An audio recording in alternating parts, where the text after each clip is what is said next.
అదే RTV app వార్తల్ని క్షణాల్లో చదివే అవకాశం ఉంటుంది. ఒక న్యూస్ పేపర్, ఒక టెలివిజన్ ఛానల్ మీ చేతుల్లో ఎప్పుడూ ఉంటాయి.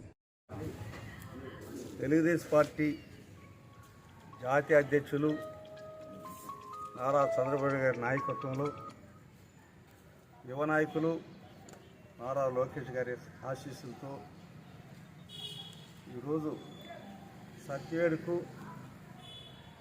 నన్ను ఒక శాసనసభ్యుడిగా వారిని ఆహ్వానించి నేను అడగపోయినప్పటికీ కూడా నాకు జరిగిన అన్యాయాన్ని పరిశీలించి నాకు జరిగినటువంటి ద్రోహాన్ని కుట్రని పరిశీలించి 14 సంవత్సరాల కాలం పాటు వైఎస్ఆర్ కాంగ్రెస్ ఉన్నప్పటికీ కూడా ఎన్నో ఇబ్బందులు కష్టాలు అనుభవించినప్పటికీ కూడా ఇవన్నీ గ్రహించి వారు చేసినటువంటి ప్రేమ అభిమానానికి త్యాగానికి వారికి ప్రత్యేకంగా ధన్యవాదాలు తెలియజేసుకుంటున్నాను మన సత్యన్యూస్ ప్రజల తరఫున.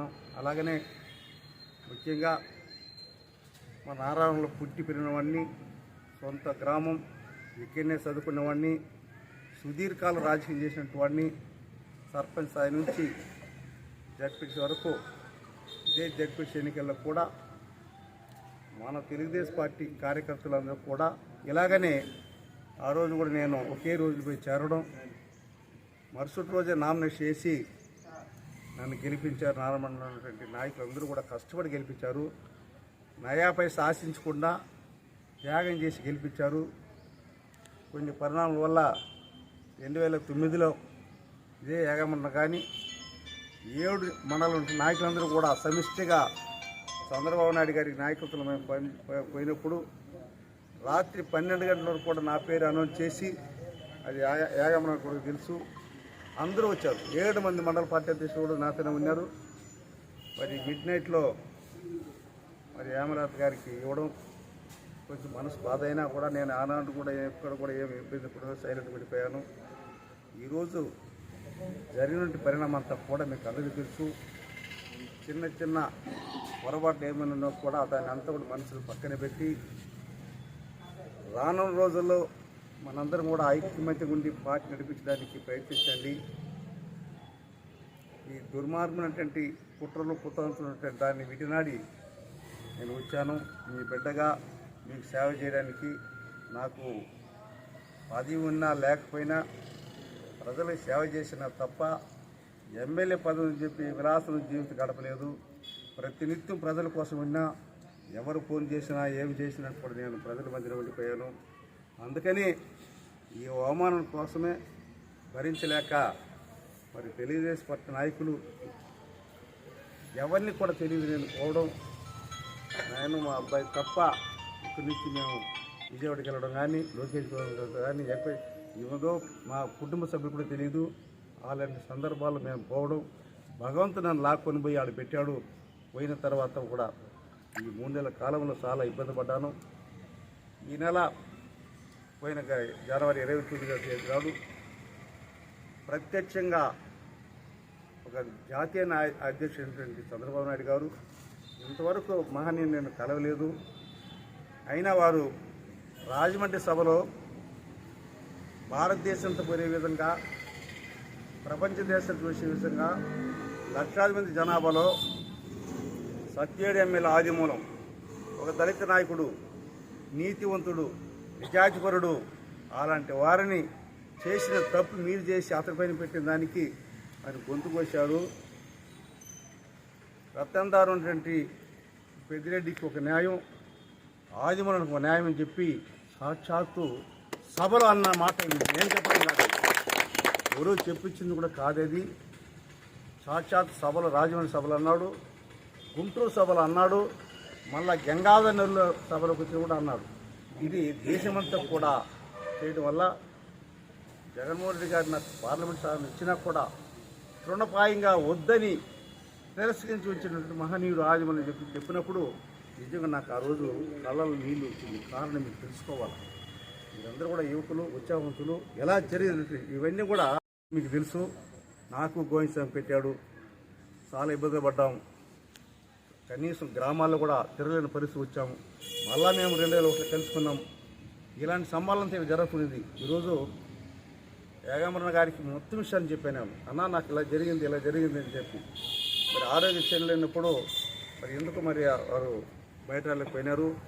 మనందరం ఒకటే మిమ్మల్ని కోరుకుంటున్నాం, అందరూ కలిసి కట్టుగా ఐక్యమట్టుగా ఉండి మన టార్గెట్ ఒకటే పెట్టుకోండి. ఈ భవిష్యత్తులో రాత్రి అనక పగలనక ఈ వయసులో చంద్రబాబు నాయుడు గారు కష్టపడుతున్నాడు.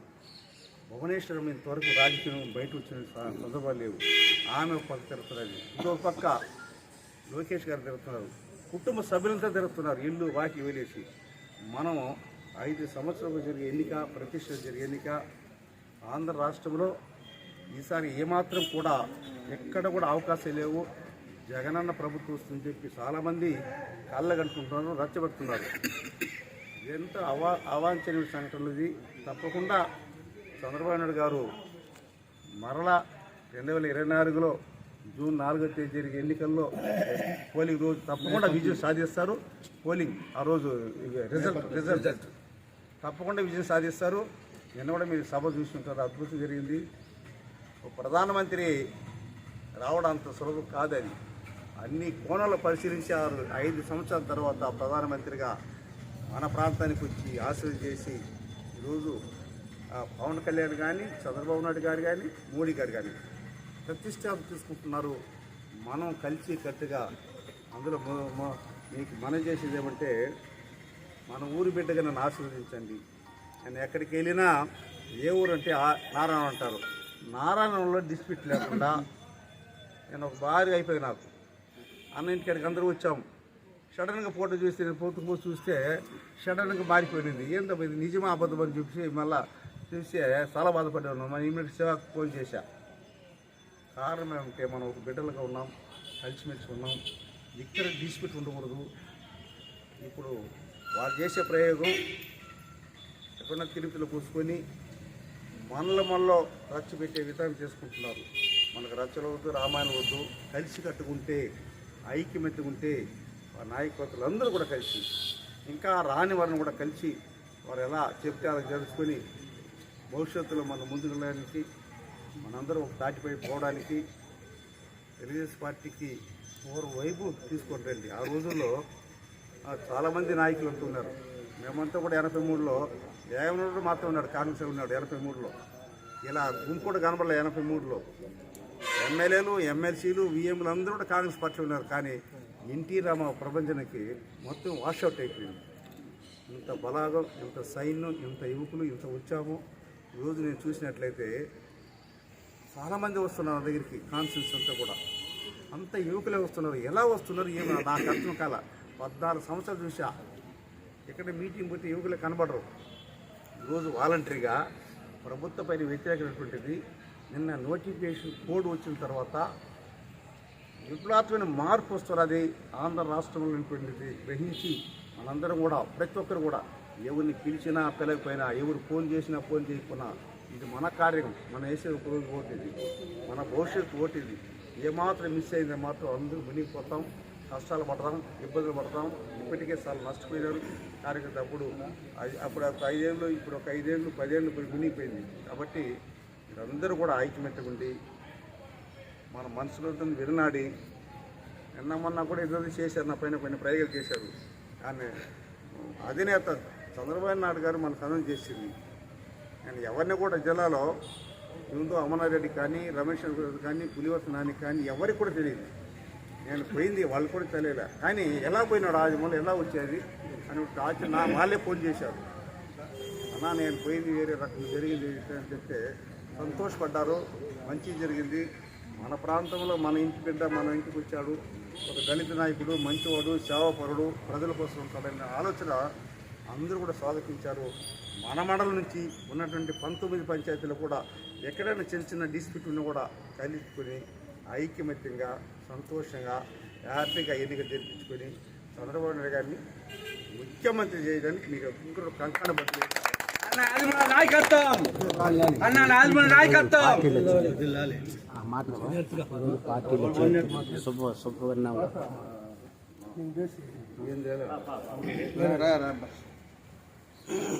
ఈరోజు పార్టీలో చేరడం శుభపరిణామం.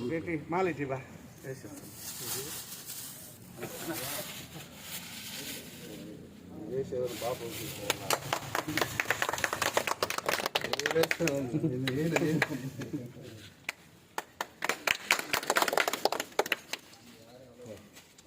ఇక్కడుండే వైఎస్ఎఫ్ నాయకులను కనువిప్పు కలగాలని ఇమీడియట్గా పెట్టాము. కొంతమంది తెలియకపోయిన బాధపడవద్దు దయచేసి. కానీ మన పిల్లలు ఏదనేటువంటి ఆలోచన ఉండకూడదు. ఇదే అందరూ చెప్పండి. మరిన్ని వీడియోస్ కోసం ఛానల్ ని సబ్స్క్రైబ్ చేయండి. లేటెస్ట్ అప్డేట్స్ కోసం వాట్సాప్ ఛానల్ ని ఫాలో చేయండి. అండ్ లింక్ డిస్క్రిప్షన్ లో ఉంది.